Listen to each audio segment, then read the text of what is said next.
High command क्या सोच रहा है। इसी को लेकर प्रियंका खड़गे का भी बयान आया है कि जब हाईकमान ने साफ कर दिया है निर्णय लेने की प्रक्रिया में ऐसा कुछ नहीं है।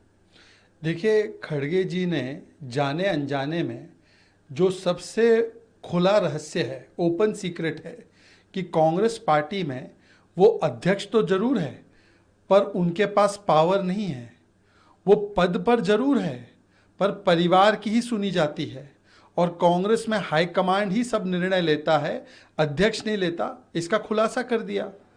एक तो उनके इस बयान के बाद आज भी कर्नाटका में डीके शिव कुमार वर्सेस सिद्धरमैया जी के फैक्शन में सीज फायर तो नहीं हुआ है, अभी भी दोनों तरफ से गोलीबारी चल रही है। परंतु जो मुख्य बात यह है कि खड़गे जी स्वयं बता रहे हैं कि उनकी कोई सुनता नहीं है, उनकी कोई स्थिति नहीं है। और जिस प्रकार से मनमोहन सिंह एक रिमोट कंट्रोल प्रधानमंत्री थे, पावर सेंटर एनएसी था, पावर सेंटर जनपद था, जनमत की कोई मानता नहीं था, पावर सेंटर परिवार था, पार्टी प्रेसिडेंट या पीएम की कोई मानता नहीं था, उसी स्थिति में आज खड़गे जी फिर से आ चुके हैं। मुझे तो लगता है कि ये पावर विदाउट अकाउंटेबिलिटी का तो एक मॉडल है ही, पर ये एक दलित व्यक्ति का अपमान भी है। सोचिए, सीताराम केसरी के साथ भी क्या किया कांग्रेस ने। सोचिए कि कांग्रेस पार्टी ने अंबेडकर जी को कितना अपमानित किया। और अब एक दलित व्यक्ति जो अध्यक्ष बने हैं वो भी हाईकमांड नहीं है।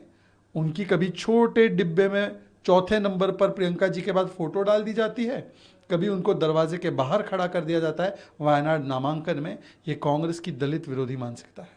वित्त मंत्री अनिरुद्ध सिंह पर बड़े एलिगेशन लगे हैं। एनएचआई के मैनेजर का घड़े से सर फोड़ने का ये आरोप लगाया गया, एसडीएम के सामने ये पूरी हरकत की गई। कांग्रेस ने हिमाचल में खटाखट लूट और महंगाई के मॉडल के बाद अब गुंडा राज के मॉडल को भी स्थापित कर दिया है। जिस प्रकार से कांग्रेस के हिमाचल के मंत्री एक एनएचएआई के अफसर को घड़े से सिर फोड़ देते हैं, उसकी पिटाई करते हैं, लहूलुहान कर देते हैं, वो बेचारा अस्पताल में एडमिट हो चुका है, उसके साथ भी जो लोग थे उनकी भी पिटाई होती है। ये दिखाता है कि अब खटाखट राज के बाद जंगल राज कांग्रेस ले आने का काम कर रही है। और एनएचएआई ने भी इसके बारे में सारा ब्यौरा दिया है। ये दिखाता है कि कैसे कांग्रेस पार्टी के खुद के विधायक और मंत्री ही कानून को तोड़ने के लिए उतावले रहते हैं, तो वहां पर कानून का राज कैसे होगा।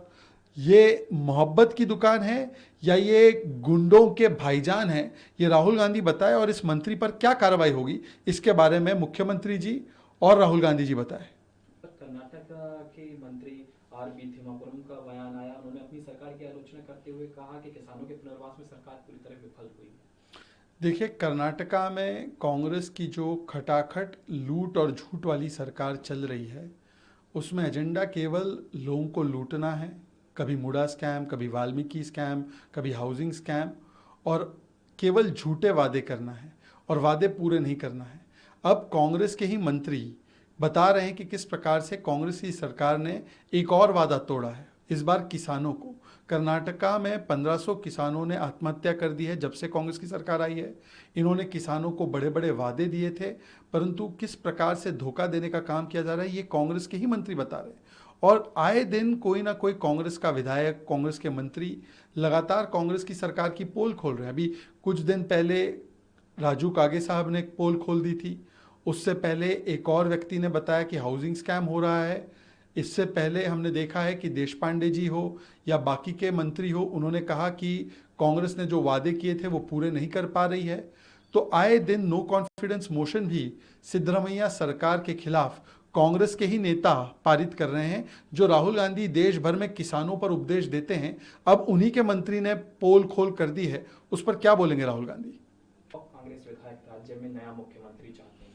देखिए, सुरजेवाला जी और खड़गे जी के हाईकमांड फैसला करेगा और फोटो ऑप करवाने के बाद भी जो गोलीबारी है डीके शिव कुमार कैंप और सिद्धरमैया कैंप में, वो डी एस्केलेट होने का नाम ही नहीं ले रही। हमें तो लगा कि सुरजेवाला जी ने बड़े दावे कर दिए कि सीजफायर हो गया है, परंतु यहाँ पर तो आए दिन एक दूसरे पर शाब्दिक गोले बमबारी की जा रही है। और इसी श्रृंखला में अब जिस प्रकार से एक नो कॉन्फिडेंस मोशन पारित किया गया है सिद्धरमैया जी के खिलाफ, एक वरिष्ठ नेता उनके एक विधायक बोलते हैं कि 100 विधायकों ने तय कर लिया है कि सिद्धरमैया जी को हटाना है, नए मुख्यमंत्री को लाना है। इस एडमिनिस्ट्रेशन और इस सरकार में उनका कोई भरोसा नहीं बचा। मतलब कि ये सरकार केवल लूट, झूठ और लोगों को धोखा देने का काम कर रही है। ये खुद कांग्रेस के विधायक मान रहे हैं। सिद्धरमैया जी ने कोई ठीक से सरकार नहीं चलाई, ये खुद कांग्रेस के लोग मान रहे हैं। सवाल ये बनता है कि कांग्रेस के लिए प्राथमिकता क्या है?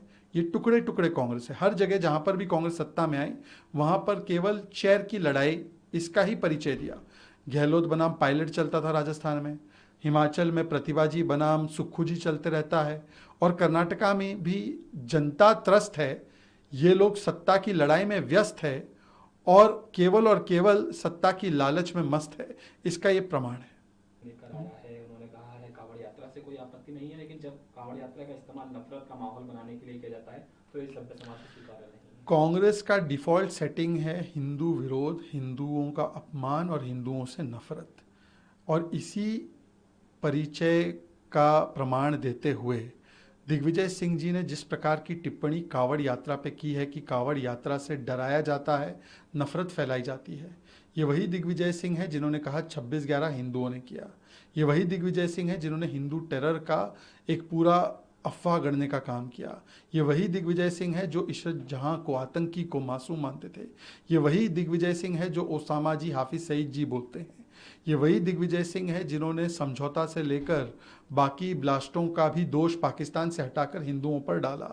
आज वो दिग्विजय सिंह फिर से कांग्रेस की जो मूल हिंदू विरोधी सोच है उसको दर्शा रहे हैं। कांग्रेस ने तो प्रभु श्री राम का ही विरोध किया है, प्रभु श्री राम के मंदिर का विरोध किया है, और इनके साथी भी कुछ कम नहीं है। एक सनातन समाप्ति की बात करता है तो दूसरे अखिलेश यादव जी मठाधीश को माफिया और अंडर द टेबल साधु संत पैसा लेते ऐसे बोलते हैं। रामचरितमानस को गालियां देते हैं। क्या किसी और धर्म के पवित्र यात्रा के बारे में इस प्रकार की बातें की जा सकती है? नहीं करनी चाहिए, ना करेंगे।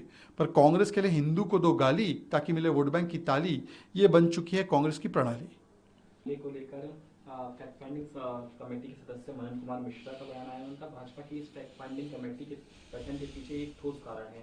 सरकार, पुलिस और जांच एजेंसियों की विफलता और कमियों से यह स्पष्ट होता है कि सत्तारूढ़ पार्टी में कहीं न कहीं अपराध हो रहे हैं, बढ़ रहे हैं, और इसी की जांच के लिए टीम जा रही है। हालांकि इसको लेकर कुणाल घोष का भी बयान आया। उन्होंने कहा भाजपा की फैक्ट फाइंडिंग कमेटी टीम की आलोचना करते हुए उन्होंने कहा ये राजनीतिक पर्यटन है। देखिए, टीएमसी के राज में पश्चिम बंगाल माँ माटी मानुष के लिए नहीं, अब बम, भ्रष्टाचार और बलात्कार के लिए जाना जाता है, क्योंकि यहाँ पर राज्य प्रायोजित बलात्कारी, उनको संरक्षण देना, बलात्कार को एक राजनीतिक हथियार की तरह इस्तेमाल करना और बलात्कार सहने वाली बेटी पर ही चरित्र हरण के आरोप लगाना चीर हरण के बाद, ये पूरा पैटर्न इंस्टीट्यूशनलाइज हो चुका है टीएमसी के कालखंड में। ये जो मुख्य अपराधी और आरोपी है, ये टीएमसी का सदस्य था। इस पे 2013 से लगभग कई सारे गंभीर केसेस, पुलिस पर हमला करने का केस, अटेम्प्ट टू मर्डर का केस था। फिर भी टीएमसी के विधायक द्वारा संचालित गवर्निंग बॉडी ने इसे उसी कॉलेज में नौकरी भी दी, और इसी के चलते, इसी संरक्षण के चलते उसने इस काले कृत्य को अंजाम दिया। आज पश्चिम बंगाल में महिला कहीं पर सुरक्षित नहीं।